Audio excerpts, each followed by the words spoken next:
राजा दशरथ ने इतना कहा, लेकिन इसके बाद भी माँ कैकेयी ने एक नहीं मानी। क्यों? माँ कैकेयी ने एक नहीं मानी। यहाँ तक कि शंकर भगवान को राजा दशरथ ने याद किया कोप भवन में। प्रमाण क्या है? राजा दशरथ ने कहा, बोले सुमिरो महेश ही कहा निहोरी, ओ बिनती सुनहु सदा शिव मोरी। यहाँ पर शंकर भगवान को याद किया।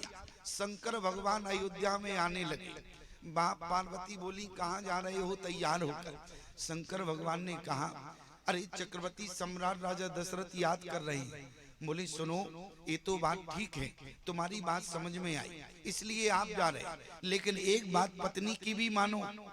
शंकर भगवान ने कहा, तुम्हारी क्या माने? यदि तुम्हारी मानेंगे तो सब गड़बड़ हो जाएगा। पार्वती ने कहा, गड़बड़ क्या हो जाएगा?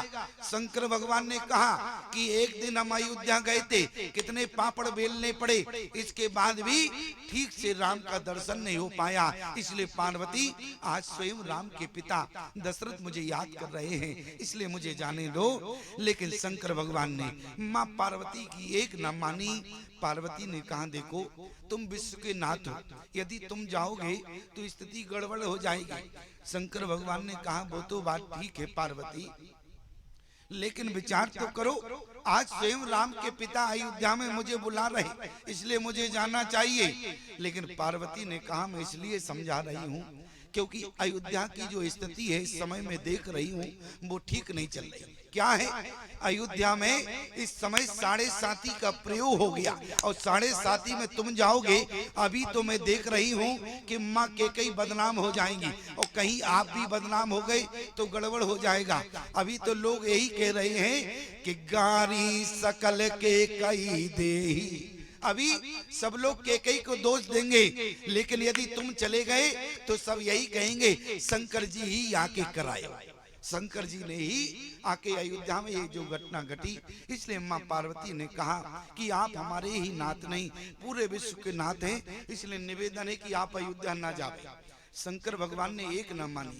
शंकर भगवान बोले जाएंगे, और शंकर भगवान डमरू बजाते हुए प्यारे अयोध्या के कोप भवन में पहुंचे। और जिस समय शंकर भगवान से राजा दशरथ ने क्या कहा, बोले आसे तो से तुम्हें अरिया वो डरदानी, ओ आरती हरो दीन जन जानी। उसी समय शंकर भगवान से राजा दशरथ ने प्रार्थना किया, और एक बार नहीं दूसरी बार में क्या कहा, बोले तुम प्रेरक सबके हृदय, ओ सोमति राम देव, बचन मोर तज रहे घर, परिहर शील सने। यहाँ पर राजा दशरथ ने कहा कि आप हमारे राम की मति बदले। क्या मति बदले? कि एक बार मेरा कहना ना माने। आज का पिता शिवलिंग के पास जाकर प्रार्थना करता है कि एक बार मेरा बेटा मेरा कहना माने, लेकिन राजा दशरथ ने कहा कि मेरा कहना राम ना माने, ऐसी प्रेरणा करो। लेकिन उसी समय शंकर भगवान ने कहा, ये बताओ, यदि हम कहें ये तो ठीक है, लेकिन क्या ये उचित होगा? क्या राम का मंगल होगा?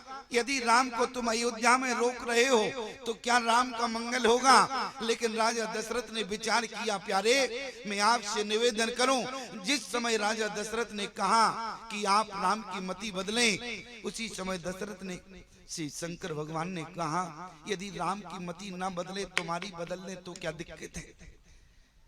आज यही तो विडंबना है समाज में, सबसे बड़ी विडंबना कि लोग चाहते हैं कि बेटा की मति बदल जाए, कहीं बाप की ही मति बदल जाए तो क्या बात नहीं, काम नहीं बनेगा। एक व्यक्ति हमारे पास आया, प्रणाम किया, हमने उसको आशीर्वाद दिया। बोले स्वामी जी आपका आशीर्वाद तो ठीक है। तो हमने कहा बात क्या है, बहुत परेशान दिख रहे हो। बोले परेशानी क्या है? बोले हम अपने बेटे से बहुत परेशान हैं। हमने कहा बेटे से बहुत परेशान हूँ, बेटा क्या करता है? बोले सुबह उठते ही, बोले मैं उसका बाप हूँ, सुबह उठते ही मुझे गालियां देता है।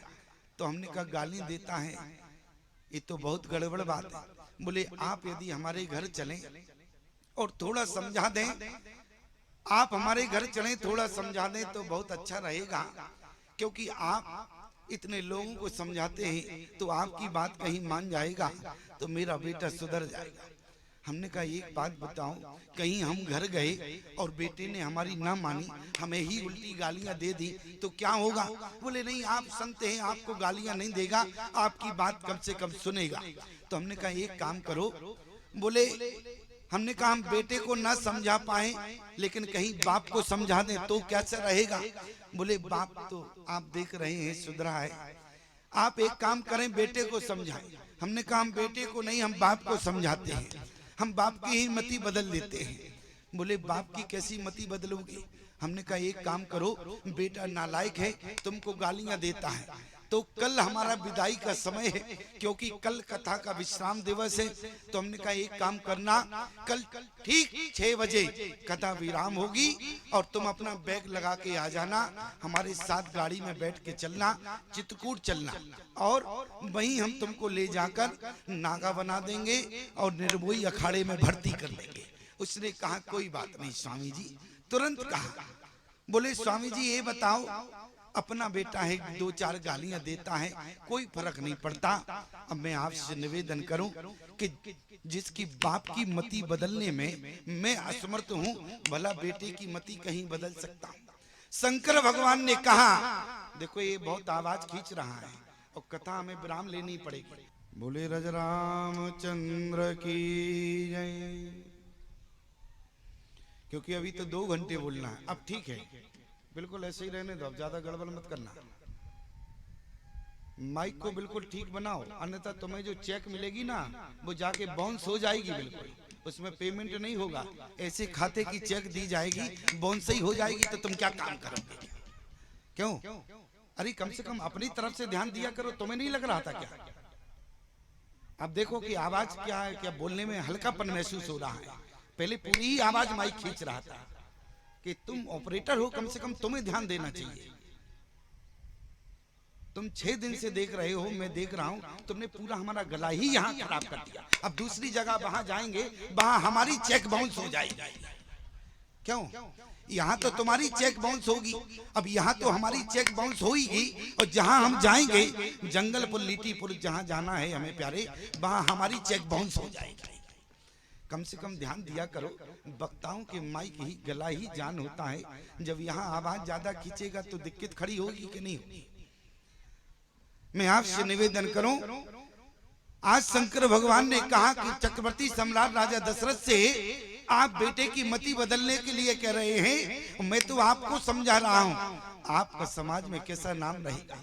लेकिन प्यारे शंकर भगवान की ने इतना समझाया। बोले सेव ददीच हरिचंद्र नरेशा, सये धर्म हित कोट कलेसा। लेकिन इसके बाद भी राजा दशरथ ने एक नहीं मानी। शंकर भगवान ने कहा नरक में जाना पड़ेगा। बोले सब दुख दुख सहे साहब मोही, लेकिन राम हो तो राम के बिना एक पिता दशरथ नहीं रह सकता। लेकिन विचार करना प्यारे, जिस समय शंकर भगवान ने कहा जिस राम के मंगल के लिए तुम आज राम को सिंहासन पर बिठाना चाहते हो, विचार करना आज दशरथ से शंकर भगवान कर रहे हैं, क्या उस राम का मंगल होगा? राजा दशरथ ने कहा कि मंगल क्यों नहीं होगा, क्योंकि हमारे राम जहां जाते हैं वही मंगल होता है। लेकिन जिस समय शंकर भगवान ने कहा तेई पर राम शपथ कर आई, तुम राम की सौगंध खा के आए हो, जरा विचार करो, यदि आज केकई के वरदान तुम केकई के वरदानों को वचन नहीं मानते हो, तो आज विचार करो राम का क्या अयोध्या में मंगल होगा? राजा दशरथ ने उसी समय प्यारे विचार किया। गोस्वामी जी की कलम ने क्या लिखा? बोले आसमन गुनाई अरे राव नहीं बोला, ओ पी पर पात सरिस मन डोला। दशरथ जी ने कहा राम को वन ही जाना पड़ेगा। और याद रखना प्यारे, राम जहां जहां गए वहां वहां मंगल हुआ। राम का अवतार अयोध्या में हुआ तो वहां मंगल हुआ। अब मिथिला गए वहां मंगल हुआ प्यारे, और वन में गए वहां भी मंगल हुआ। प्रमाण क्या है? बोले मंगल रूप मयो बन तव ते, ओ कीन निवास रमापति तव ते। आज प्यारे राम स्वयं मंगल की मूर्ति है प्यारे, और जिन्होंने राम का स्मरण किया, राम की कथा को श्रवण किया, वो स्वयं मंगल की मूर्ति हो गए। यत्र यत्र रघुनाथ कीर्तनम तत्र तत्र कृत मस्तकांजलम। क्योंकि हनुमान जी महाराज हर निश भगवान की कथा सुनते हैं तो स्वयं मंगल की मूर्ति हो गए। मैं आपसे निवेदन करूं, यदि आप भी इसी तरह भगवान की कथा भाव से श्रवण करते रहे तो आपके जीवन के जितने अमंगल है वो सब मंगल में परिणत हो जाएंगे। ऐसा कथा सुनने का